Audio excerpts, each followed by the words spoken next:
Good morning, students. In this lecture, we are going to discuss about the Parkinson disease. Parkinson disease क्या होता है, उसका treatment कैसे किया जाता है, उसके बारे में हम लोग पढ़ेंगे। जो ड्रग पार्किंसन डिजीज को ट्रीटमेंट के लिए यूज होता है उसको हम एंटी पार्किंसोनियन ड्रग्स भी बोलते हैं। तो देखिए पार्किंसन डिजीज पहले क्या होता है, इसके बारे में पार्किंसन असल में एक साइंटिस्ट ने सबसे पहले इसको बताया था, इसी के नाम पे इसको रख दिया, पार्किंसनिज्म बोलते हैं इसको। तो ये एक एक्स्ट्रा पिरामिडल मोटर डिसऑर्डर है। एक्स्ट्रा पिरामिडल मोटर डिसऑर्डर मतलब क्या होता है कि ऐसा डिसऑर्डर जिसमें क्या होता है, हमारा मूवमेंट जो होता है उसको उसमें कुछ डिफेक्ट आ जाए, एक्स्ट्रा पिरामिडल डिसऑर्डर बोलते हैं। जो कि बेसल गैंग्लिया ब्रेन का एक पार्ट होता है जो कि इसको कंट्रोल करता है। इसमें जब कुछ डिफेक्ट आ जाता है जिसकी वजह से क्या होता है कि there is a disorder in the movement, जैसे इनवॉलेंटरी मूवमेंट होने लगता है, मसल से हमेशा शेकिंग होने लगे, हाथ में आपके शेक होने लगे, कंट्रोल में ना रहे आपके, उसको हम बोलते हैं एक्स्ट्रा पिरामिडल मोटर डिसऑर्डर। और क्या होता है, इसमें ट्रेमर्स आते हैं, मतलब इसका हाथ हिलते रहेगा, पैर हिलते रहेगा, चेहरा हिलेगा आपका। हाइपोकाइनेसिस, स्लोनेस ऑफ द मूवमेंट। और क्या होता है, डिफेक्टिव पोस्चर एंड गेट, मतलब कि आप सही से खड़े नहीं हो पाओगे। गेट होता है मैनर, इस मैनर में जैसे वॉक करता है कोई, चलता है, सबका अलग अलग मैनर होता है, तो ये भी डिफेक्टिव हो जाएगा, आदमी सही से चल नहीं पाएगा। मास्क लाइक फेस, मतलब कि मास्क लाइक फेस मतलब कि बिना बिना फेशियल एक्सप्रेशन के खड़ा होना, उसको हम बोलते हैं मास्क लाइक फेस। एंड साइलोरिया मतलब एक्सेसिव सैलिवेशन, बहुत ज्यादा सैलिवेशन होने रहना, उसको हम क्या, सैलिवा का सिक्रेशन होना, इसको बोलते हैं sialorrhoea. This is the symptoms of the parkinsonism. ठीक है, तो ये इसमें एक्स्ट्रा पिरामिडल डिसऑर्डर होता है। एक्स्ट्रा पिरामिडल डिसऑर्डर जो मेनली होता है वो वेस्कुलर डिसऑर्डर या फिर डिजेनरेटिव डिसऑर्डर या फिर एंटीसाइकोटिक ड्रग्स की वजह से होता है। पार्किंसन डिजीज में क्या होता है, इसका पहले हमें ट्रीटमेंट से पहले हमें जानना पड़ेगा पार्किंसन डिजीज में होता क्या है, इसका पैथोलॉजी क्या होता है। ठीक है, इसमें क्या होता है, there is a degeneration of the neurons in the substantia nigra pars compacta. ये एक बेसल गैंग्लिया का पार्ट होता है, सब्सटेंशिया निग्रा पार्स कॉम्पैक्टा। इसमें क्या होता है, इसके न्यूरॉन्स में डिजेनरेशन हो जाता है, जिसकी वजह से क्या होता है, डोपामिन का डेफिशिएंसी होता है और ये डिजीज होता है। इसको हम फिगर से समझते हैं।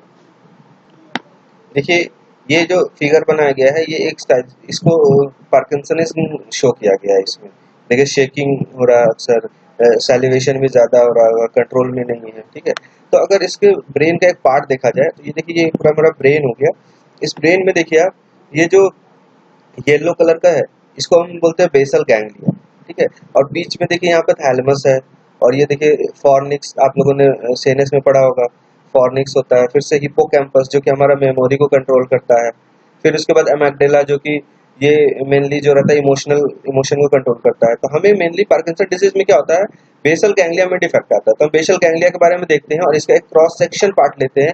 तो हमें यहाँ पर दिखेगा जो येलो कलर वाला है वो क्या है, ये बेसल गैंग्लिया का पार्ट है। तो बेसल गैंग्लिया का देखिए कौन कौन सा पार्ट होता है, ये बेसल गैंग्लिया जो होता है यही मेनली मूवमेंट को कंट्रोल करता है हमारा। ठीक है, इसमें बहुत सारे पाथवे होते हैं जिसमें न्यूरोट्रांसमीटर रिलीज होते हैं और कंट्रोल करते हैं। इसमें देखिए कॉर्डेट न्यूक्लियस, कॉर्डेट ग्लूटामिन, इन दोनों को मिलाकर स्ट्रेटम बोलते हैं। फिर ग्लोबस पैलिडस होता है जो इसमें एक्सटर्नल और इंटरनल दो पार्ट होता है। फिर न्यूक्लियस एक्कुम्बेंस, सबथैलेमिक न्यूक्लियस होता है, और सब्सटेंशिया निग्रा। सब्सटेंशिया निग्रा का दो पार्ट होता है, substantia nigra pars compacta, substantia nigra pars reticulata. ये देखिए यहाँ पर ये सबको शो किया गया है, ये बेसल गैंग्लिया हो गया।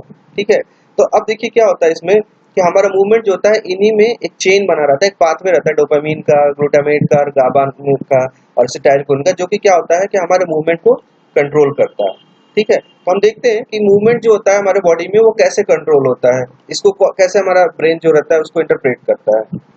देखिए यहाँ पर एक ओवरव्यू में देखा जाए तो ये देखिए जैसे ये आपका एक ब्रेन हो गया। ठीक है, इस ब्रेन के एक पार्ट में आपको मैंने सिर्फ बेसल गैंग्लिया बनाया है यहाँ पर। ठीक है, तो बेसल गैंग्लिया क्योंकि यही मूवमेंट को कंट्रोल करता है, और ये जो किनारे वाला पार्ट है इसको हम बोलते हैं सेरेब्रल कॉर्टेक्स बोलते हैं। तो देखिए जब इनिशिएशन ऑफ वॉलेंटरी मूवमेंट, जब हमें वॉलेंटरी मूवमेंट करना रहता है तो क्या होता है, सेरेब्रल कॉर्टेक्स जो होता है वो सबसे पहले क्या करता है, बेसल गैंग्लिया को एक मैसेज देता है कि मूवमेंट करना है। तो बेसल गैंग्लिया क्या करता है, फिर उसके बाद थैलेमस से होते हुए फिर ये क्या करता है, सेरेब्रल कॉर्टेक्स को मैसेज पहुंचाता है कैसा मूवमेंट करना है। क्योंकि जो हमारा लर्न मूवमेंट रहता है, जो भी हम मूवमेंट सीखते हैं, हाथ जो भी चलना, जो भी मूवमेंट रहता है हमारा, वो कहाँ पर सेव होता है, बेसल गैंग्लिया में होता है। तो फिर ये सेरेब्रल कॉर्टेक्स को ये देता है कि हमें किस तरह का मूवमेंट करना है। फिर ये सेरेब्रल कॉर्टेक्स से क्या होता है, न्यूरॉन्स रहते हैं, इसको स्पाइनल कॉर्ड से होते हुए, डॉर्सल हॉर्न से लेते हुए स्केलेटल मसल्स के पास जाते हैं, जिसकी वजह से क्या होता है, हमारा नॉर्मल मूवमेंट पैटर्न होता है। तो ये हमारा ब्रेन का एक इंटरप्रेशन रहता है कि हमें मूवमेंट जब होता है तो उससे पहले ये सारे का सारा प्रोसेस होता है। तो इसको हम समझेंगे सेरेब्रल कॉर्टेक्स को सबसे पहले इनिशिएशन ऑफ वॉलंटरी मूवमेंट करना रहा, तो ये इनपुट दिया, सबसे पहले इनपुट किसको दिया, बेसल गैंग्लिया को दिया। क्यों दिया, क्योंकि बेसल गैंग्लिया में ही क्या रहता है, subconscious control of skeletal muscle, कैसे हमें स्केलेटल मसल को कंट्रोल करना है, और लर्न मूवमेंट जो रहता है वो यहीं पे रहता है। यहाँ से क्या होता है, ये बेसल गैंग्लिया थैलेमस को देता है मैसेज, थैलेमस फिर किसको देता है, सेरेब्रल कॉर्टेक्स को, क्या फिर हमें कैसा मूवमेंट करना है, फिर ये सेरेब्रल कॉर्टेक्स स्पाइनल कॉर्ड से होते हुए स्केलेटल मसल्स को देता है कि हमें कैसे मूवमेंट करना है। तो ये एक चेन होता है जिसके थ्रू क्या होता है, हमें कंट्रोल होता है। तो अब देखिए पार्किंसन डिजीज में क्या होता है, देखिए ये इनपुट हो गया सब्सटेंशिया निग्रा में, बेसल गैंग्लिया में, और ये क्या होगा, ये आउटपुट हो गया। तो डिफेक्ट जो होता है वो आउटपुट में ही होता है। क्या होता है, जब आउटपुट न्यूरॉन्स हो जाते हैं थैलेमस में और सेरेब्रल कॉर्टेक्स में, तो यहाँ पर जो dopaminergic neurons, dopamine containing neurons रहते हैं, उनमें डिफेक्ट आ जाता है, जिसकी वजह से क्या होता है, ये सही से मैसेज पहुंचा नहीं पाता है और मूवमेंट जो होता है वो कंट्रोल नहीं हो पाता है, कोऑर्डिनेट नहीं हो पाता है। ठीक है, तो इसको अगर हम न्यूरॉन के थ्रू देखेंगे कि न्यूरॉन कैसे कंट्रोल करता है, ये तो हमने अभी एरो से देखा, अब इसको हम न्यूरॉन से देखते हैं कि सेरेब्रल कॉर्टेक्स से कैसे यहाँ पर कौन सा न्यूरॉन लेकर आएगा, फिर यहाँ से आउटपुट कौन सा न्यूरॉन लेकर जाएगा, तो और ज्यादा क्लियर होगा। अब देखिए ये जो फिगर हमने बनाया था अभी एरो से, वो सेम टू सेम आपको न्यूरॉन से बनाया गया। जैसे क्या होता है, सेरेब्रल कॉर्टेक्स को जब कोई मूवमेंट करना रहता है तो ये क्या करता है, ये इनपुट देता है, ये कहाँ पर देता है, बेसल गैंग्लिया। तो देखो बेसल गैंग्लिया का जो पार्ट होता है स्ट्रेटम, ठीक है, जो मैंने आपको बताया था अभी कॉर्डेट वाला, जो उसमें क्या होता है, ये स्ट्रेटम में आता है ये इनपुट। ठीक है, ये दो इनपुट आया देखिए आप, फिर ये इनपुट जब आता है तो फिर ये क्या होता है, बेसल गैंग्लिया फिर से इसको कॉर्टेक्स के पास कैसे थैलेमस से होते हुए भेजता है। तो फिर यहाँ से फिर ये इनपुट आता है आपका globus pallidus and substantia nigra pars reticulata से होते हुए ये थैलेमस को आता है, और थैलेमस ये आउटपुट जा रहा है आपका, देखिए ये आउटपुट इधर से जाएगा थैलेमस, और थैलेमस से फिर ये किसके पास, मोटर सेरेब्रल कॉर्टेक्स के पास, और सेरेब्रल कॉर्टेक्स इसको क्या करेगा, स्पाइनल या फिर स्पाइनल कॉर्ड से होते हुए ये मसल्स को जाएगा, जिससे हमारा मूवमेंट होता है। यानी ये इनपुट हुआ, और ये फिर यहाँ पर आउटपुट देना है, तो बेसल गैंग्लिया कैसे देता है, बेसल गैंग्लिया यहाँ से ये अपने पार्ट से होते हुए ये थैलेमस से होते हुए मोटर कॉर्टेक्स और ये इसमें जाता है। ठीक है, तो अब देखिए क्या होता है कि यहाँ पर जो इनपुट आया जो भी, ये ग्लूटामर्जिक न्यूरॉन से होते हैं, मतलब ग्लूटामेट सिक्रेशन करते हैं। ये देखिए जो न्यूरॉन जो GLU दिया है, ये ग्लूटामेट हुआ, यानी ये किसका सिक्रेशन करेगा, ग्लूटामेट का करेगा सिक्रेशन। इसको, इस न्यूरॉन को ग्लूटामर्जिक न्यूरॉन बोलेंगे। और जो DA लिखा हुआ ये क्या है, ये डोपामिनर्जिक है, और एसिटाइल कोलिन यानी एसिटानर्जिक है, कोलिनर्जिक जिसको बोलते हैं, और गाबानर्जिक जो है। तो अब देखिए होता क्या है यहाँ पर, नॉर्मल तो ऐसा प्रोसेस होता है कि ग्लूटामर्जिक न्यूरॉन देता है, यहाँ पर क्या होता है, D1 जो होता है, देखिए डोपामिन दो तरह के receptor, D1 and D2। D1 जो होते हैं वो एक्साइटेटरी होते हैं, और D2 जो होते हैं वो इनहिबिटरी होते हैं। ठीक है, तो देखिए जो ग्लूटामेट का रिलीज हुआ, तो ग्लूटामेट क्या होता है, एक्साइटेटरी होता है। एक्साइटेटरी होता है तो क्या होता है फिर यहाँ पर कि इस न्यूरॉन को एक्साइट करेगा, क्या करेगा, इस न्यूरॉन को एक्साइट कर देगा। और यहाँ से देखिए ये सबस्टेंशिया निग्रा पार्स कॉम्पैक्टा, जो कि सबस्टेंशन ये बेसल गैंग्लिया का जो पार्ट है, वो क्या करता है, यहाँ से डोपामिन दोनों जगह भेज के रेगुलेट करता है मूवमेंट को। यानी डोपामिन बहुत ही जरूरी होता है मूवमेंट को कंट्रोल करने के लिए, क्योंकि दोनों को ये क्या कर रहा है, रेगुलेट कर रहा है। यहाँ D1 क्या होता है, एक्साइटेटरी होता है, ये भी क्या करेगा, इस न्यूरॉन को क्या करेगा, एक्साइट करेगा, जिसकी वजह से क्या होगा, गाबा हम जानते हैं इनहिबिशन करता है, तो इस न्यूरॉन को क्या करेगा, इनहिबिट करेगा। तो यानी यहाँ से कम से कम न्यूरोट्रांसमीटर रिलीज होगा। और हम जानते हैं कि ये यहाँ पर ये जो न्यूरॉन है, ये भी कौन सा है, ये भी गाबा है, यानी ये भी इसको इनहिबिट करेगा। यानी ये जब कम रिलीज होगा गाबा, तो यानी इसका इनहिबिशन भी कम होगा। इनहिबिशन कम होगा तो थैलेमस से ज्यादा ग्लूटामेट का रिलीज होगा, और ग्लूटामेट का ज्यादा से ज्यादा रिलीज होगा, यानी आउटपुट ज्यादा आ रहा है, यानी ये जाएगा यहाँ पे स्पाइनल कॉर्ड में, और क्या होगा, हमारा जो मूवमेंट होगा वो कंट्रोल वे में होगा। बात समझ में आ रहा है। तो देखिए इसके बाद क्या हुआ इसमें, ये तो नॉर्मल हो गया, लेकिन इसमें क्या होता है, पार्किंसन डिजीज में क्या होता है, ये सबस्टेंशिया निग्रा पार्स कॉम्पैक्टा में जो रहता है, ये PD मतलब पार्किंसन डिजीज, यहाँ पर क्या होता है, ये जो डोपामीन जो ये न्यूरॉन जो डोपामीन कैरी डोपामिनर्जिक न्यूरॉन रहता है, इसमें डिफेक्ट आ जाता है, इसमें डिजेनरेशन होने लगता है, जिसकी वजह से क्या होता है, डोपामीन का रिलीज कम हो जाता है, डोपामीन का डेफिशिएंसी हो जाता है। ठीक है, अब देखिए डोपामीन का डेफिशिएंसी हो जाएगा, तो हम जानते हैं डोपामीन इसको एक्साइट करता है, तो इसको एक्साइट नहीं कर पाएगा। जब इसको एक्साइट नहीं करेगा तो यानी गाबा ज्यादा से ज्यादा क्या होगा, यहाँ पर कम रिलीज होगा। एक्साइट नहीं करेगा तो गाबा का रिलीज कम होगा, यानी इस न्यूरॉन का इनहिबिशन कम होगा। अगर इस न्यूरॉन का इनहिबिशन कम होगा तो गाबा यहाँ पर ज्यादा रिलीज होगा, और क्या करेगा, इस ग्लूटामर्जिक न्यूरॉन को क्या करेगा, बहुत ही ज्यादा इनहिबिट कर देगा, और इनहिबिट कर देगा तो यहाँ पर मैसेज कम जाएगा, और जो मूवमेंट होगा हमारा वो कंट्रोल वे में नहीं होगा। तो हमारा मेन एम क्या रहता है इस डिजीज में, ये जो डोपामीन रहता है इसको क्या करते हैं हम यहाँ पर इंक्रीस्टेटम में डोपामीन की क्वांटिटी को बढ़ा देना। पहला तो ये रहता है। दूसरा ये रहता है कि देखिए यहाँ पे एसिटाइल कोलिन जो रहता है यहाँ पे दोनों में इंटर न्यूरॉन का काम करता है और ये भी इसको कंट्रोल करता है, ठीक है, मूवमेंट को कंट्रोल करता है। तो देखिए यहाँ पर जब क्या हुआ कि ये डोपामीन इनहिबिट करता है इसको, लेकिन इनहिबिट नहीं करेगा तो एसिटाइल कोलिन का एक्टिविटी बढ़ जाएगा।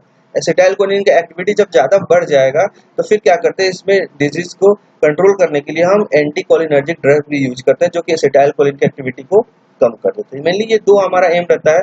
पहला तो डोपामीन के यहाँ पर क्वांटिटी को बढ़ा दें हम, और दूसरा क्या रहता है कि एसिटाइल कोलिन को कम कर दें, तो हमारा ये डिजीज जो पार्किंसन डिजीज जो रहता है ये कंट्रोल में हो जाता है। तो देखिए आप इसमें यहाँ पे यही बताया गया है पार्किंसन डिजीज में क्या होता है, degeneration of neuron in the substantia nigra pars compacta. जो पार्स कॉम्पैक्टा में जो रहता है उसमें क्या होता है, न्यूरॉन्स का डिजेनरेशन हो जाता है और नाइग्रोस्टेटल जो ट्रैक जो मैंने आपको जो दो डोपामिनर्जिक ट्रैक बताया उसमें क्या होता है उसका नाइग्रोस्टेटल मतलब सब्सटेंशिया निग्रा से जो स्ट्रेटम में जो जाता है जो ट्रैक डोपामिनर्जिक ट्रैक जाता है, तो इससे क्या होता है उसमें इनहिबिशन हो जाता है जिसकी वजह से डोपामिन की कमी हो जाता है, तो डिफिशिएंसी ऑफ डोपामिन हो जाता है जिसकी वजह से क्या होता है कि कोऑर्डिनेशन मूवमेंट नहीं हो पाता है, यानी there is imbalance between the dopaminergic and the cholinergic system. मैंने अभी आपको बताया जिसकी वजह से ये प्रॉब्लम आता है। तो इसमें मेन यही होता है कि डोपामिन की क्वांटिटी बढ़ा दे और एंटी कोलिनर्जिक यूज करके इसको ट्रीट करें, ठीक है। ये जो ड्रग जो जितने भी हैं मेनली हमारा यही एम रहता है। तो देखिए इसमें क्लासिफिकेशन में डोपामिन का प्रिकर्सर हम यूज करते हैं, इसमें जो लीवोडोपा हो जाता है। जानते हैं कि जो डोपामिन होता है वो ब्लड ब्रेन बैरियर को क्रॉस नहीं कर पाता है और एक्ट कहाँ करना है इसको, ब्रेन में, इसीलिए उसका एक प्रीकर्सर होता है लीवोडोपा जो कि बाद में डोपामिन में कन्वर्ट हो जाता है डोपामिन डीकार्बोक्सिलेज से, तो उसको यूज करते थे। ये क्या करते हैं, ये आसानी से ब्लड ब्रेन बैरियर क्रॉस करके ब्रेन में चला जाता है और वहां पर जाके कन्वर्ट होकर डोपामिन के कंसंट्रेशन को बढ़ा देता है। अब देखिए ये जितने भी peripheral decarboxylase inhibitor dopaminergic agonist ये जो भी हम यूज करते हैं ये इसके मेटाबॉलिज्म पर डिपेंड करता है। जैसे अगर इसको याद करना है तो आपको इसका मेटाबॉलिज्म समझना पड़ेगा। जैसे देखिए क्या होता है जनरली कि जो पेरिफेरी यानी ब्रेन से बाहर, और ये हो गया ब्रेन, और देखिए यहाँ पर ये ब्लड ब्रेन बैरियर है, ठीक है। तो अब different parts of the body में ये दिखाया जा रहा है कि जो लीवोडोपा होता है वो क्या होता है, कन्वर्ट हो जाता है डोपामीन में, डोपामीन डीकार्बोक्सिलेज के प्रेजेंस में, और इसका मेटाबॉलिज्म हो जाता है कैटेकोल ओ मिथाइल ट्रांसफेरेज के प्रेजेंस में, ये 3-मेथॉक्सी डोपामीन में कन्वर्ट हो जाता है। तो ये पेरिफेरी में ही हो गया। तो पेरिफेरी में नहीं बल्कि हमें ब्रेन में डोपामीन का जरूरत है, तो यानी लीवोडोपा का हमें क्या करना पड़ेगा, इसको डोपामीन में कन्वर्शन होने से बचाना पड़ेगा ताकि ये कहाँ जाए, ब्रेन में आ जाए। ब्रेन में आए तब ये जाके किसमें, डोपामीन में कन्वर्ट हो, ठीक है। तो इसीलिए यहाँ पर एक कैटेगरी ड्रग जो यूज होता है वो क्या होता है, ये peripheral dopamine decarboxylase inhibitor use करते हैं जो कार्बिडोपा और बेंसेराजाइड होता है, जो कि क्या करता है इसको लीवोडोपा से डोपामीन में कन्वर्ट होने से रोकता है, जिसकी वजह से क्या होगा, लीवोडोपा ज्यादा कंसंट्रेशन में ब्रेन में आएगा और डोपामीन में कन्वर्ट होकर थेरेप्यूटिक इफेक्ट दिखाएगा। और पेरिफेरी में इसका हम मेटाबॉलिज्म होने से भी रोक देंगे, इनएक्टिव होने से, इसके लिए भी COMT इनहिबिटर यूज करेंगे। जब ब्रेन में आएगा तो यहाँ पर भी इसका मेटाबॉलिज्म होता है, MAO मोनामिन A ऑक्सीडेज जो रहता है वो इसको क्या करता है, डोपेक में कन्वर्ट कर देता है। तो उसके लिए भी रोकने के लिए हम क्या यूज करेंगे, यही इसका इनहिबिटर यूज करेंगे, ठीक है। तो ये this is the side action जो ये सारे का सारा साइट ऑफ एक्शन हो गया इसका यहाँ पर, जो कि यूज होता है ड्रग पार्किंसन डिजीज में। अब देखिए डोपामीन में कन्वर्ट हो गया तो इसको हम चाहेंगे कि ये D1 और D2 रिसेप्टर्स पे बाइंड करके अपना एक्शन दे, तो डायरेक्ट डोपामीन एगोनिस्ट भी यूज करते हैं, जैसे प्रामिपेक्सोजोल हो गया, फिर रोपिनेरोल हो गया, ये सब क्या होता है डायरेक्टली डोपामीन एगोनिस्ट होता है जो जाकर बाइंड करके थेरेप्यूटिक इफेक्ट शो करता है। तो ये अगर साइट ऑफ एक्शन आपको याद है तो आपको आसानी से इसका क्लासिफिकेशन याद हो सकता है। तो देखिए अब आसान हो रहेगा आपके लिए। डोपामीन एगोनिस्ट हो गया डायरेक्टली जो बाइंड करते हैं, MAO-B इनहिबिटर हो गया, COMT इनहिबिटर हो गया, कुछ इसमें NMDA रिसेप्टर एंटागोनिस्ट भी यूज करते हैं जो कि डोपामीन की एक्टिविटी को बढ़ा देता है। कोलिनर्जिक मैंने बताया था कि कोलिनर्जिक सिस्टम को भी कम किया जाता है, इसके लिए सेंट्रल एंटी कोलिनर्जिक्स यूज करते हैं, और एंटीहिस्टामिनिस्ट ऐसे यूज करते हैं जिसमें कोलिनर्जिक इफेक्ट रहता है, उसी को हम यूज करते हैं, ठीक है। तो मेन थेरेपी क्या होता है, enhance the dopamine activity and reduce the cholinergic activity in the stratum, ये इसका मेन एम रहता है, ठीक है। तो सबसे पहले हम लीवोडोपा जो कि मेन ड्रग रहता है उसके बारे में देखते हैं। इसको हम इसमें यूज करते हैं। ये dopamine does not cross the blood brain barrier, hence its immediate precursor levodopa is used, ये जाके बाद में कन्वर्ट होकर उसमें डोपामीन डीकार्बोक्सिलेज से कन्वर्ट होकर क्या होता है फिर से वहां पर स्टेटम में अपना एक्शन शो करता है। इसका कुछ फार्माकोलॉजिकल एक्शन हो गया कि नॉर्मल इंडिविजुअल पे कोई एक्शन नहीं देता है लेकिन सिम्टोमेटिक इंप्रूवमेंट दिखाता है पार्किंसन डिजीज में। फिर मस्कुलर सिस्टम में क्या करता है ये टैकीकार्डिया, और ये क्या करता है ये डोपामीन जो रहता है ये बीटा रिसेप्टर से भी बाइंड करता है, इसी वजह से ये टैकीकार्डिया करता है। और कीमो रिसेप्टर ट्रिगर जोन पे जाकर बाइंड करता है, जिसकी वजह से क्या होता है नोजिया और वोमिटिंग करता है। हम जानते हैं कीमो रिसेप्टर ट्रिगर जोन जो रहता है वो वोमिटिंग एक्टिवेट करता है। फिर हमारा ग्लैंड में भी ये क्या करता है ये प्रोलैक्टिन के रिलीज को कम करता है और ग्रोथ हार्मोन को ज्यादा करता है। ठीक है, इसका फार्माकोकाइनेटिक यही रहता है कि ये बहुत जल्दी स्मॉल इंटेस्टाइन से एब्जॉर्ब हो जाता है। और इसके बाद फिर क्या होता है इसमें कि इसका ये हमने मतलब मेटाबॉलिज्म देखा, इसमें MAO-B और COMT ये क्या करता है डोपामिन का क्या करता है मेटाबॉलिज्म करता है, इनएक्टिव करता है, जो कि हम ड्रग यूज करते हैं ताकि इसका मेटाबॉलिज्म ना हो सके, ताकि डोपामिन का क्वांटिटी यहाँ बढ़ा रहे और ये D1 D2 से बाइंड करे और थेरेपेटिक इफेक्ट शो करे। ठीक है, उसके बाद कुछ एडवर्स इफेक्ट है, इनिशिएशन में नोजिया, वोमिटिंग, डिजीनेस और कार्डियक अरिथमिया देखने को मिलता है। ठीक है, और प्रोलॉन्ग थेरेपी पे क्या होता है एबनॉर्मल मूवमेंट होने लगता है, टंग थ्रस्टिंग, प्यास ज्यादा लगना, नाइटमेयर्स, डरावने सपने आना, एंजाइटी भी होने लगता है। अब देखिए अब जो खास ड्रग्स मेन इसमें यही है कि क्लासिफिकेशन पूछ सकता है आपका, जैसे पिछले बार क्वेश्चन पूछा था क्लासिफाई दी एंटीपार्किंसन ड्रग, और उसमें ये पूछा था कि एंटीकोलिनर्जिक क्यों यूज करते हैं। तो हम जानते हैं कि जो बैलेंस गड़बड़ा जाता है डोपामिन और कोलिनर्जिक एसिटाइलकोलिन में, तो उसको मेंटेन करने के लिए हम लोग एंटीकोलिनर्जिक यूज करते हैं।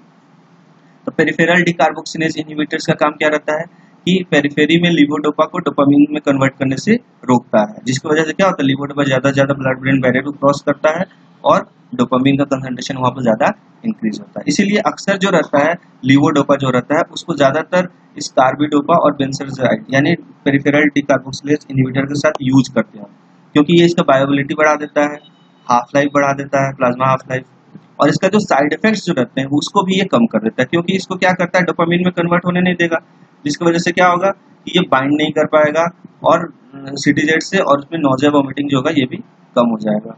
ठीक है, अब इसका कुछ डोपामिनर्जिक एगोनिस्ट हमने बताया ब्रोमोक्रिप्टिन हो गया, अपने इसका कुछ हमें बस D2 रिसेप्टर से बाइंड करता है, D1 रिसेप्टर से बाइंड करके अपना एक्शन को शो करता है। अब देखिए अब में और इन ड्रग के बारे में 1 और 2 मार्क्स क्वेश्चन पूछा जाता है।